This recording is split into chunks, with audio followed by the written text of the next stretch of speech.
Carissimi tutti, sawa bona. Le docteur Redotto depuis le beffroi du palais communal de Conseil. La vidéo d'aujourd'hui a été sponsorisée par un tubo-spectateur qui souhaiterait rester anonyme. Je l'appellerai donc Marco.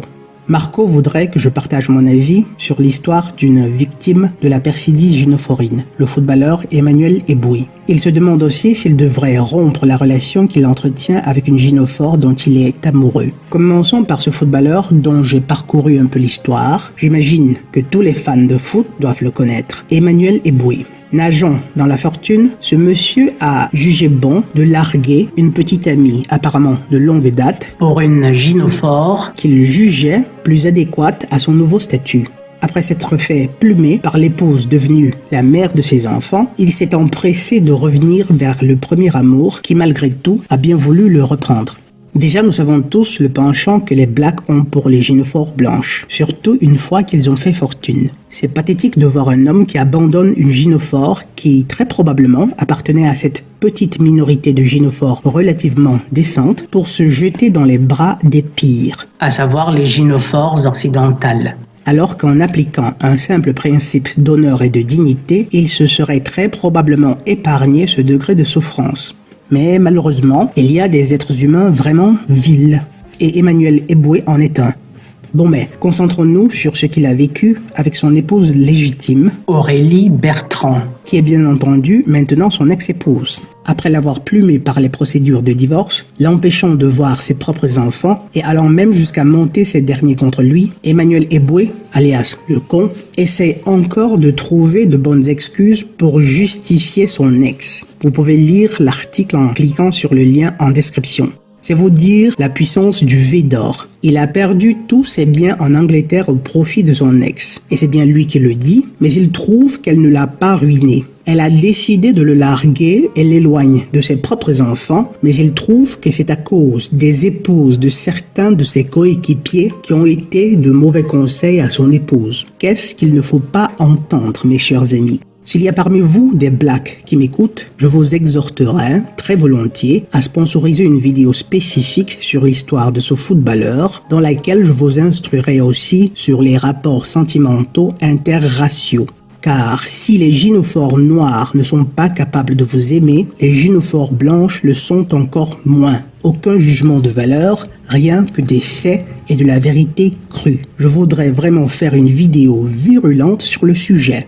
Ce que le petit con ne comprend pas, c'est qu'aucune autre gynophore n'a vraiment influencé la décision de son épouse de le larguer, car c'était un projet depuis le départ. Il était bourré de fric et elle était munie de la cupidité sans fond des gynophores. Quand allez-vous comprendre qu'une gynophore ne peut pas vous aimer? C'était déjà assez difficile par le passé, aujourd'hui ça l'est encore davantage. En fait, c'est devenu impossible, je dirais. Cessez donc d'être si naïf. Le con affirme que ça se passait bien entre eux, ce qui nous fait comprendre que quoi qu'il ne puisse pas voir ses enfants, voilà déjà 2 ans, il n'arrive vraiment pas à comprendre ce qui lui arrive.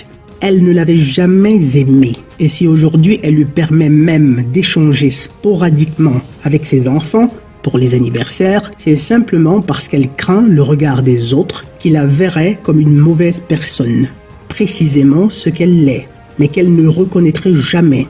Par simple cupidité, elle détruit les vies de 3 enfants qui ne se remettront vraiment jamais d'un tel traumatisme, mais je vous garantis que malgré cela, elle ne se reprocherait que très peu de choses si vous lui posiez la question. Elle ne se considérerait certainement pas comme une mauvaise personne, et pourtant, elle l'est bien. Je ne vous le dirai jamais assez, mes chers amis. Elle ne vous aime pas. Ce qui les attire à vous, c'est ce que vous pouvez leur donner matériellement. Il se trouve qu'il y a des gynophores qui, trop moches ou alors mus par une crainte réelle du Créateur, vous ménageront, ou même qui seront disposés à rester auprès de vous, à condition que vous soyez quand même capable de leur garantir un degré relatif de confort. Mais il n'en demeure pas moins qu'elles aussi essaieront, chaque fois qu'elles en auront l'occasion, de vous manipuler, de vous contrôler à leur propre fin. Elles vous mentiront aussi chaque fois qu'elles en ressentiront le besoin afin d'éviter d'assumer des responsabilités. Maintenant, revenons à ton propre cas, carissimo Marco. Tu es amoureux et maintenant que tu as pris conscience de la nature des gynophores, tu te demandes si tu devrais la laisser tomber. Eh bien, mon cher, c'est aussi en cela que s'exprime la poésie et le sens de cette école de formation dans laquelle nous nous trouvons. Quelle que soit ta décision, tu éprouveras du regret, tu en souffriras. Du coup, conscient de cela, la première chose que tu devrais faire, c'est de travailler à développer une paix intérieure qui puisse, d'une certaine façon, te prémunir de toutes les éventualités, qui te fasse mûrir et t'aide à juger froidement sur la base de faits concrets. Une froideur de jugement qui t'aidera à sous-peser les pour et les contre des deux alternatives. Si tu restes avec elle, elle te pourrira la vie, te manipulera, t'aimera de moins en moins, tandis que toi, tu l'aimeras de plus en plus, toute la panoplie des gynophores. À la clé, elle détruira tous tes rêves, tes aspirations et te méprisera délibérément ou inconsciemment pour avoir permis qu'une gynophore, elle-même ça s'entend, détruise tes rêves et tes aspirations. Peut-être que tu auras quelques bambins que tu utiliseras promptement comme lot de consolation afin de te convaincre que tu avais fait le bon choix. Mais nul n'est dupe. Il sera toujours assez clair à tes yeux que tu auras vendu ton âme pour faire plaisir à une gynophore qui n'est même plus capable de reconnaître les sacrifices que tu as faits et que tu continues de faire pour elle. C'est ce que vivent plus de 95% des hommes mariés. Si par contre tu auras la force de la laisser tomber, tu en souffriras atrocement, surtout les premiers mois. Et si par malheur, il devait arriver que tu l'aperçoives dans les bras d'une autre personne, elle conserve toujours des adresses utiles, tu auras encore plus mal. Mais comme toutes les douleurs, celle-là aussi s'estompera. Le temps les guérit. Du moins, il tempère leur acuité, vu que dans le cas des hommes, une fois amoureux, ils ne cessent vraiment jamais complètement de l'être. Donc en fait, dans les deux hypothèses, il y a de la souffrance à la clé. Pour prendre une décision sage, il faudrait évaluer à ce point lequel de ces deux choix te ferait souffrir le moins longtemps et le moins possible, en termes d'intensité cette fois-ci. Rester avec elle semblerait être l'alternative qui te ferait souffrir le moins. Mais c'est un leurre, car il s'agira là d'une souffrance qui non seulement ira grandissant, mais en plus sera toujours présente en arrière-plan. Ta gynophore s'arrangera pour que ce soit le cas, t'empêchant ainsi de te réaliser pour vivre une vie de chien battu que tu embelliras avec des concepts tels que le sacrifice de soi, la patience, l'harmonie et bla bla bla. Même si tu sais que l'on peut très bien se sacrifier pour une cause noble qui soit d'utilité à l'humanité entière et non aux intérêts exclusifs et égocentriques d'une gynophore ingrate et toujours insatisfaite. Même si tu sais que l'on peut aussi très bien développer la patience en l'absence d'une gynophore dont le but sur Terre semble être exactement de mettre à rude épreuve la patience des hommes. En te séparant, tu souffriras grandement les premiers temps, mais c'est une souffrance qui, contrairement au cas précédent, ira s'amenuisant.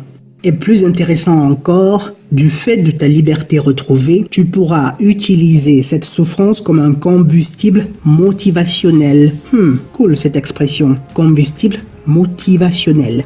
Et pour ce faire, tu comprends bien que tu devras éviter de te laisser aller à des orgies d'autocompassion, mais tu devras par contre immédiatement commencer à t'occuper en te plongeant dans les recoins de ton esprit pour y trouver des idées, des ressources qui te permettront de contempler la pleine mesure de ton énergie psychique. Tu pourras aussi faire un peu plus de sport, lire davantage, développer ta créativité.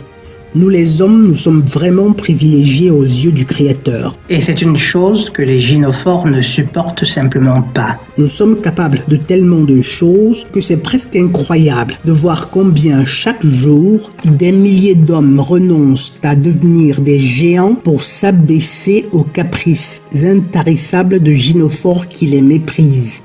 Tu pourrais être tenté de croire qu'en fait, il est possible de rester avec elle et de te réaliser tout autant. Mais sache que ce n'est que très peu probable.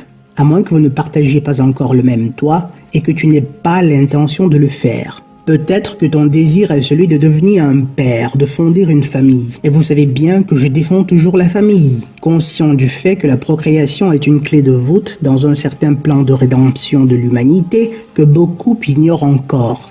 Dans ce cas, tu pourrais peut-être prendre tout le temps nécessaire, c'est-à-dire le temps de construire des bases solides. Ce qui signifie principalement te constituer une bonne santé financière. Et ensuite, procréer sans nécessairement accepter un anneau d'asservissement. Toujours est-il qu'il est fondamental que tu te donnes le temps de bien te préparer, d'évaluer encore davantage le caractère de ta gynophore et surtout de te constituer un patrimoine occulte dont elle ne devra jamais être au courant.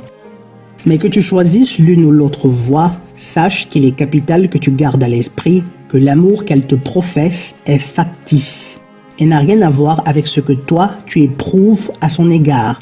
Lorsqu'elle te dit qu'elle t'aime, tu devrais comprendre ceci. Toi, tu m'es très utile en ce moment. Du coup, tu comprends bien que tu devrais commencer soit à transmuter ton amour en le redirigeant vers des idéaux supérieurs, soit carrément à le diluer en tombant amoureux d'une autre gynophore.